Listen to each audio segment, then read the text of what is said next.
कैसे हो दोस्तों? आई होप पढ़ाई कुछ अच्छी चल रही होगी। तो देखो, अभी 10वीं के एग्ज़ाम आने वाले हैं, 10th क्लास के एग्ज़ाम आने वाले हैं और तुम 11th में जाओगे। तो मैं बात करूँगा थोड़े से कि जेईई के लिए अभी से कैसे थोड़े बहुत प्रिपेयर करें। अभी तो हालाँकि मैं ये नहीं बोलूँगा कि 11th-12th के लेकर बैठ जाओ, पढ़ना शुरू कर दो, क्योंकि अभी वो नहीं है, अभी बोर्ड पर फोकस करना है। बट फिर भी देखो, अगर तुम 10वीं से 11वीं में जाने वाले हो और जेईई की प्रिपरेशन करने वाले हो, तो मेरा एक बात ध्यान रख लो, अभी से जो तुम्हारे बेसिक जो पढ़ रहे हो, वो सारे के सारे यूज़ होंगे। और जो भी तुम मैथमेटिक्स में कैलकुलेशन कर रहे हो, please try to calculate by yourself. कभी कैलकुलेटर यूज नहीं करना है। कभी भी क्वेश्चन सॉल्व करो, always try to finish this question within a time limit.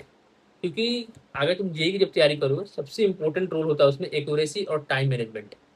तो क्यों ना टाइम मैनेजमेंट हम अभी से ही अपने जीवन में उसको लाने की कोशिश करें। तो आज से एक चीज अपने दिमाग में बैठा लो कि मैं आज से कोई भी क्वेश्चन प्रैक्टिस करूंगा। लेट सपोज मैं 10 क्वेश्चन प्रैक्टिस करने वाला हूँ। उस क्वेश्चन के लेंथ के हिसाब से, मान लो 5 मार्क्स का क्वेश्चन है, उसके हिसाब से टाइमर सेट करके साइड में रखकर फिर प्रैक्टिस करनी शुरू करनी है। एक बार टाइम फिनिश हो जाए, लेट सपोज तुम्हारे क्वेश्चन फिनिश नहीं हुए, उसके बाद टाइमर साइड करो, फिर अपने क्वेश्चन सॉल्व करो। लेकिन एक बार ट्राई करो कि क्वेश्चन को तुम टाइम लिमिट के अंदर फिनिश करने की कोशिश करो।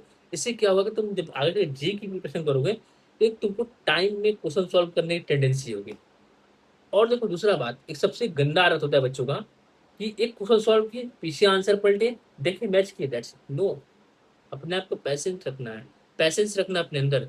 ठीक है? क्यों? क्योंकि पहले क्या करो, तुम पहले सारे क्वेश्चन सॉल्व कर दो, फिर उसको पीछे मैच करने की कोशिश करो। इससे क्या होगा कि तुम क्वेश्चन मान लो तुम सॉल्व किए, पीछे मैच किए, आंसर नहीं मैच किया, फिर तुम दोबारा लग गए।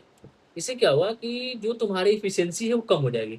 एक बार तुम पहले पूरा क्वेश्चन सॉल्व कर लो, फिर पीछे मैच करो, देखो उसमें कितने सही हुए, कितने गलत हुए। जो गलत हुए, ठीक है, जो गलत हुए उसको दोबारा अटेम्प्ट करो। ये स्ट्रेटजी होनी चाहिए। और तीसरा जो कि सबसे मोस्ट इंपॉर्टेंट है, कि जब भी देखो, एक रफ कॉपी जो होता है ना, सबसे बेस्ट फ्रेंड होता है एक स्टूडेंट का। जो स्कूल में होता है ना, स्कूल में फेयर, आई डोंट नो कहाँ से ये सिस्टम आए हैं कि सब कुछ एकदम सही होना चाहिए। मेरा मानना है कि जो रफ कॉपी होता है स्टूडेंट का सबसे बेस्ट फ्रेंड होता है, क्योंकि वो रफ कॉपी तुमको बताता है कि तुमने क्या गलतियां किया है। फ्यूचर में तुम जब भी उस चैप्टर का रिवीजन करो, उस रफ कॉपी को अपने पास बगल में रखो। क्योंकि वो रफ कॉपी तुमको वो बताएगा कि मैंने इस स्टेप पे गलतियां की थी, अब इस स्टेप में गलतियां नहीं करनी है। रफ कॉपी तुमको वो सिखाएगा कि तुम्हें कौन सी गलतियां दोबारा नहीं दोहरानी है। क्योंकि एक इंसान सक्सेसफुल तभी होता है जब अपनी गलतियों से सीखता है। ठीक है? इसलिए रफ कॉपी को कभी भी तुम उसको अपना दुश्मन मत मानो, उसको फ्रेंड मानो। जिसमें गलतियां हुई है, उसको उसको वहीं क्रॉस करो, उसे नहीं फाड़ कर फेंक दिया, वैसा नहीं करना है। क्रॉस करो, बिकॉज वो तुमको क्या होगा कि बार बार बताएगा कि हाँ, ये हमें गलतियां नहीं करनी। That's it.